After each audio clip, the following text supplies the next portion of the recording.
If you feel the cost of housing is unaffordable, as we've been reporting for weeks now, you're definitely not alone, and it is not just Jacksonville and Florida. According to a new Harvard study, half of all tenants nationwide spent more than half of their income on rent and utilities in 2022. That is a record. In the midst of that grim statistics, we do have some encouraging news this evening. Tarek Miner's joining us with a glimmer of hope here locally. Tarek? It's a small glimmer, but it is a glimmer. You know, we wanted to find out how North Florida's rental prices compare with the rest of the country after Harvard released their latest data. And what we learned that Jacksonville's average rent is actually trending downward. It still doesn't spell relief, though, for people already paying sky-high prices. Manny McElroy says Floridians are struggling.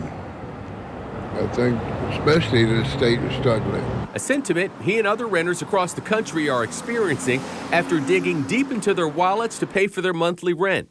According to a newly released Harvard study, 12 million Americans spent over half their paychecks on rent and utilities, putting them into the financial category that researchers call severely cost-burdened.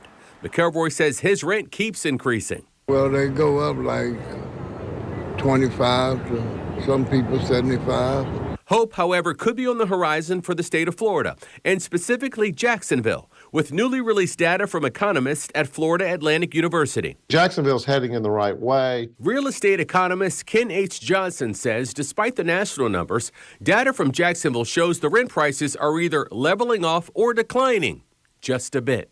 We've come down to a point where the average rent in Jacksonville is just over $1,700 per unit. To avoid being house poor or rent burden as defined by the Department of Housing and Urban Development, HUD. Researchers at FAU say based on their calculation, the average rent right now for Jacksonville tenants is $1,713.70 per unit. Compare that to the average price for rent across the country, according to Zillow, at $2,000 per unit. The experts say there are several reasons why rent prices skyrocketed over the past 2 years. Demand to live in Florida, which is driven in part by COVID. The high interest rates right now are stopping people forming those first household ownerships, right?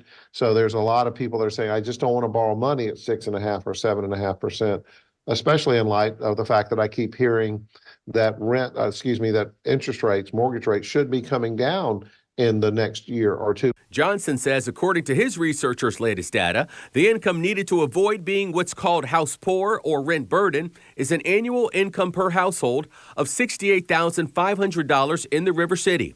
While news of the price of rent leveling off is encouraging to some, economists say the only real trigger to make rental prices substantially drop is if builders overdevelop Florida communities.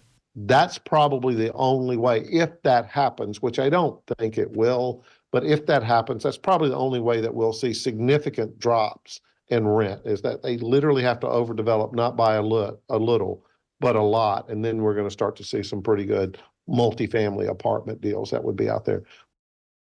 So as for that report from Harvard University, it doesn't make any specific forecasts about the high price of rent, but there is little expectation that rents will drop or that the overall housing market will suddenly transform into all of a sudden being affordable. Joy. All righty.